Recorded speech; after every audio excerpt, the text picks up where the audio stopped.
नमस्कार जी। मेरा नाम श्रीधर सिंह। आज मैं आपके सामने एक कहानी लेके आया। उस कहानी का नाम है गुरुकुल, जो माननीय श्री चंचल औदिच्य जी के द्वारा लिखी गई। मिश्रा जी के यहाँ पहला लड़का हुआ तो पत्नी ने कहा, बच्चे को गुरुकुल में शिक्षा दिलवाते हैं। मैं सोच रही हूँ कि गुरुकुल में शिक्षा देकर उसे धर्म ज्ञाता पंडित योगी बनाऊंगी। मिश्रा जी ने पत्नी से पूछा, पांडित्यपूर्ण योगी बनाकर इसे भूखा मारना है क्या? मैं इसे बड़ा अफसर बनाऊंगा ताकि दुनिया में एक कामयाब इंसान बने। मिश्रा जी सरकारी बैंक में मैनेजर के पद पर थे। पत्नी धार्मिक थी। इच्छा थी कि बेटा पांडित्यपूर्ण योगी बने, लेकिन मिश्रा जी नहीं माने। दूसरा लड़का हुआ। पत्नी ने जिद की, मिश्रा जी इस बार भी न माने। तीसरा लड़का हुआ। पत्नी ने फिर जिद की, लेकिन मिश्रा जी एक ही रट लगाते रहे कि कहाँ से खाएगा, कैसे गुजारा करेगा, और फिर नहीं माने। अब चौथा लड़का हुआ। इस बार पत्नी की जिद के आगे मिश्रा जी हार गए। अंततः उन्होंने गुरुकुल में शिक्षा दीक्षा दिलवाने के लिए हामी भर दी और वहीं भेज दिया। अब धीरे धीरे समय का चक्र घूमा। अब वो दिन आ गया जब बच्चे अपने पैरों पर मजबूती से खड़े हो गए। पहले तीनों लड़कों ने मेहनत करके सरकारी नौकरियां हासिल कर ली। पहला डॉक्टर, दूसरा बैंक मैनेजर, तीसरा एक सरकारी कंपनी में जॉब करने लगा। एक दिन की बात है, मिश्रा जी पत्नी से बोले, अरे भाग्यवान, देखा मेरे तीनों होनहार बेटे सरकारी पदों पर हो गए ना, अच्छी कमाई भी कर रहे हैं। तीनों की जिंदगी तो अब सेट हो गई है, कोई चिंता नहीं रहेगी अब तीनों को। लेकिन अफसोस, मेरा सबसे छोटा बेटा गुरुकुल का आचार्य बनकर घर घर यज्ञ करवा रहा है, प्रवचन कर रहा है। जितना वह 6 महीने में कमाएगा उतना तो मेरा एक बेटा 1 महीने में कमा लेगा। अरे भाग्यवान, तुमने अपनी मन मर्जी करवाकर बड़ी गलती की। तुम्हें भी आज इस पर पश्चाताप होगा, मुझे मालूम है, लेकिन तुम बोलती नहीं हो ना। पत्नी ने कहा, हम में से कोई एक गलत है जी, और ये आज दूध का दूध और पानी का पानी हो जाना चाहिए। चलो अब हम परीक्षा ले लेते हैं चारों की, कौन गलत है और कौन सही अपने आप पता चल जाएगा। दूसरे दिन शाम के वक्त पत्नी ने अपने बाल बिखेरे, अपनी साड़ी का पल्लू फाड़कर और चेहरे पर 1-2 नाखून के निशान मारकर आंगन में बैठ गई और पतिदेव को अंदर कमरे में छिपा दिया। बड़ा बेटा आया, पूछा, मम्मी क्या हुआ? माँ ने जवाब दिया, तुम्हारे पापा ने मारा है। पहला बेटा, बुढ़ा सटिया गया है क्या? कहाँ है, बुलाओ तो उसे। मम्मी, नहीं है, बाहर गए हैं। पहला बेटा, आए तो मुझे बुला लेना, मैं कमरे में हूँ, मेरा खाना निकाल दो तो, मुझे भूख लगी है। यह कहकर कमरे में चला गया। दूसरा बेटा आया, पूछा तो मम्मी ने वही जवाब दिया। दूसरा बेटा भी बोला, क्या पगला गए हैं इस बुढ़ापे में? उनसे कहना चुपचाप अपनी बची खुची जिंदगी गुजार लें। आए तो मुझे बुला लेना, और मैं खाना खा कर आया हूँ, सोना है मुझे।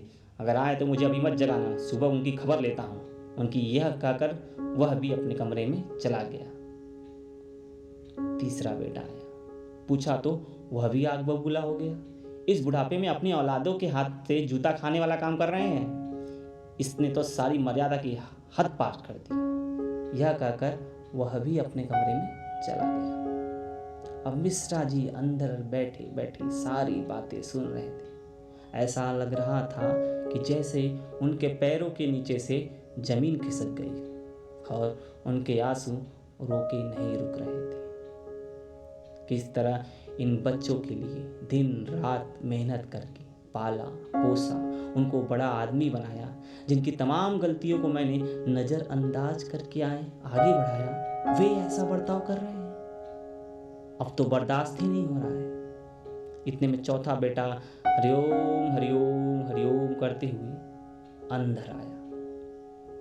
माँ को इस हाल में देखा तो भागते हुए आया। पूछा तो माँ ने गंदे गंदे शब्दों में अपने पति को बुरा भला कहा। तो चौथे बेटे ने माँ का हाथ पकड़कर समझाया कि माँ, आप पिताश्री की प्राण हो, वो आपके बिना अधूरे हैं। अगर पिताजी ने आपको कुछ कह भी दिया तो क्या हुआ? मैंने पिताजी को आज तक आपसे बदतमीजी से बात करते हुए नहीं देखा।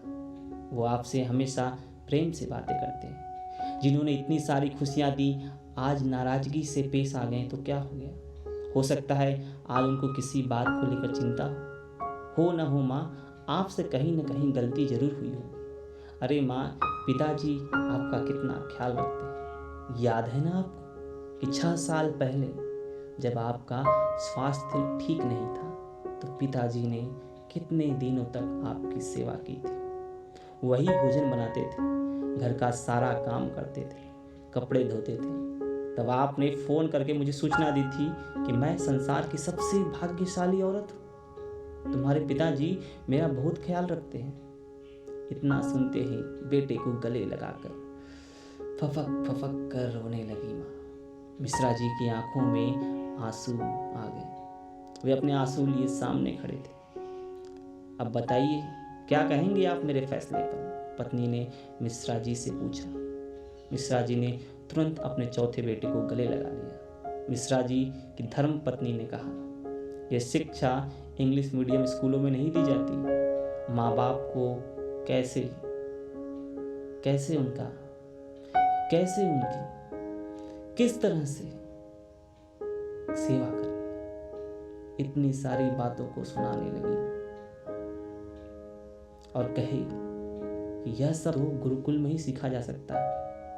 यह वेद, गीता, रामायण जैसे ग्रंथ वहीं पढ़ाए जाते हैं। मिश्रा जी को एहसास हुआ कि जिन बच्चों पर लाखों खर्च करके डिग्रियां दिलाई वे सब जाली निकले।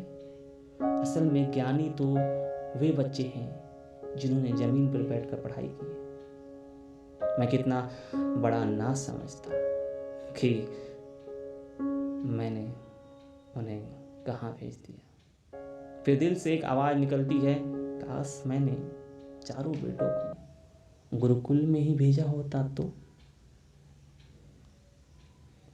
तो यह थी मेरी प्रस्तुति आपके बीच। अगर आपको अच्छी लगे हो तो ज़रूर शेयर करें, सब्सक्राइब करें और एक लाइक करें। धन्यवाद।